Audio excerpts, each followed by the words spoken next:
There's no point in trying to hide it, Prime Minister. It's a challenging situation. But how's this happened, Thomas? I was assured that the test was 99% safe. Well, sadly, the results fell in the difficult 1%. But I don't understand, how can contraception be irreversible? We're dealing with the genetic modification of seeds. It's an entirely new science.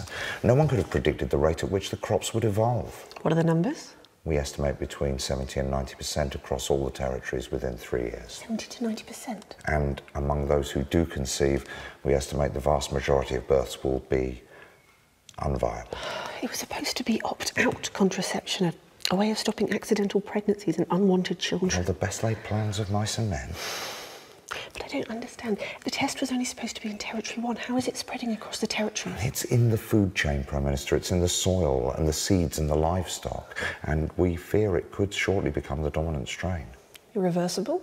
Well, we could scorch the land, destroy our animals. We could beg for unaltered seeds and livestock from countries far geographically outside the territories. They'd rather see us starve. I can't argue with that assessment. They'll hang me for this, Thomas. It's not your fault, Jenny. No, you're right. It isn't. Can your team be trusted? Well, they know the consequence of breaking the Official Secrets Act, if that's what you mean.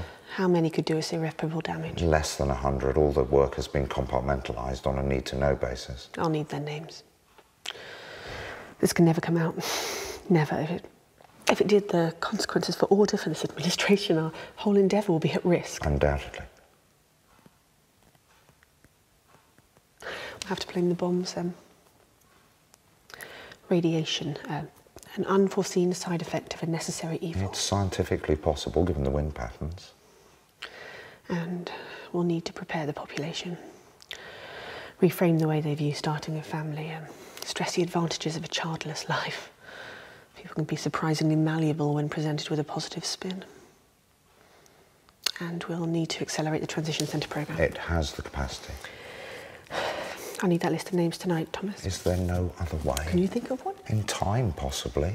A luxury we sadly do not possess. Shall I begin destroying the records? No, the security services will take it from here. They can be relied upon to close off loose ends. Of course. I'll expect your resignation as well, Thomas. Obviously. And then I suggest that you, Jean, and the children find a quiet corner of the territories and start a new life. Do something mundane, unobtrusive. Thank you, Julia. There's no need to thank me, Thomas. We're old friends. You have 72 hours. After that, I'll need to give them your names as well. I understand. That will be all. Thank you, Prime Minister.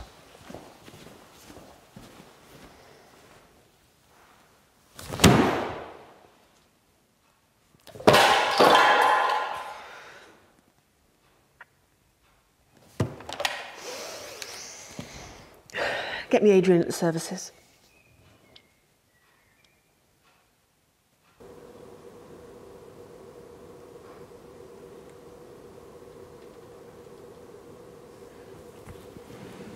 I don't get it.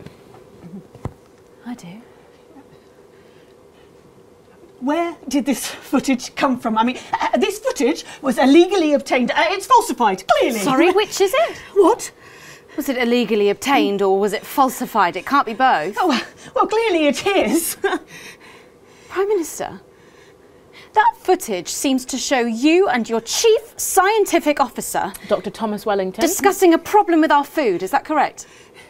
Well, how would I know? I've never seen this footage before. That was your office, Prime Minister. Well, obviously, yes. and that's Dr. Wellington. Again, yes. And you are discussing what I think you're discussing, Prime Minister. Well, I can't read your mind, Megan, but I'd ask you to consider very carefully before continuing this line of questioning.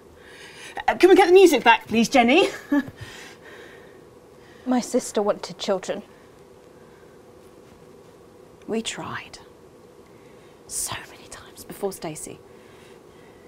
I've always wanted a large family, 5 or 6 kids. That's how I grew up.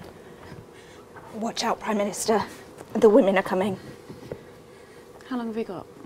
Less than 2 minutes. You got this? I was born for this. Prime Minister. Julia. What have you done? Don't be preposterous. I haven't done anything. The footage doesn't lie, Prime Minister. Please, the footage does nothing but lie. It can be made to show anything, to prove any point. Surely you don't need me to tell you that. You're the territory's leading expert into massaging the facts into whatever shape we want. Why do you think you rose so high so quickly? It's not your journalistic integrity after all. That was Jeremy Donaldson's thing, and look where that got him. Have you been covering up the sterilisation of the men and women of the territories, Prime Minister? Don't be ridiculous. Is there something wrong with our food, Prime Minister? Of course not. Will you be resigning your position, ma'am? How dare you ask me that? Will there be elections now, Miss Salisbury? Will you be compensating your victims? Will there be an inquiry?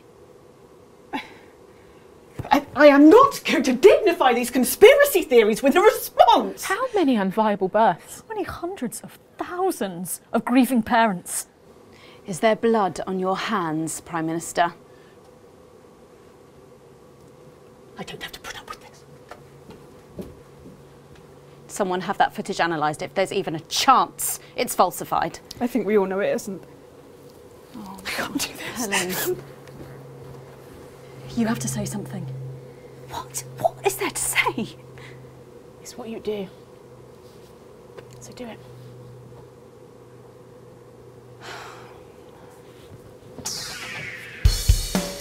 I want to apologise to anyone who might have been upset by what they've just seen.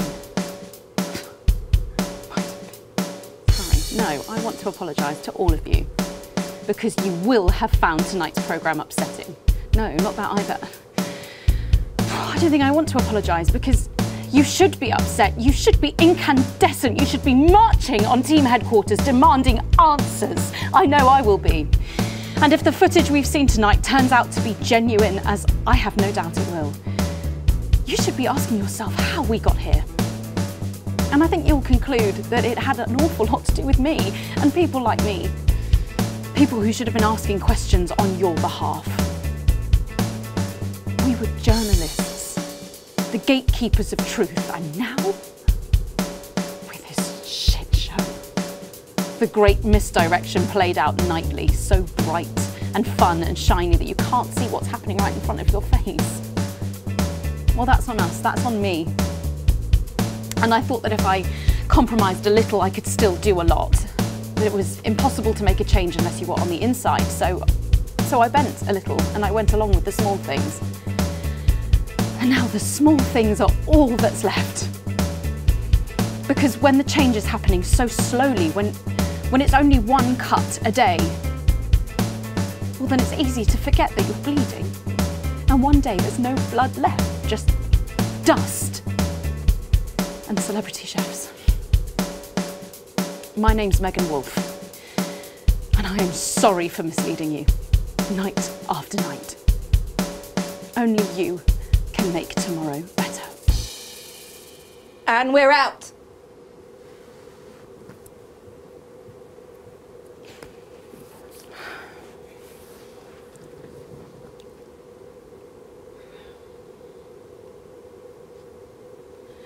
So what happens now? You all get fired, I guess. Bozeman wants to see you all on the 15th floor. Well, that's that then. No, don't rule Bozeman out just yet. He plays his cards close to his chest and he still hasn't forgiven them for putting us into public ownership. And don't forget, Bozeman is the one who put Jeremy in the seat in the first place. Yeah. He'd have been proud of us tonight. Jeremy, wouldn't he? Damn straight. He'd have fucking loved it.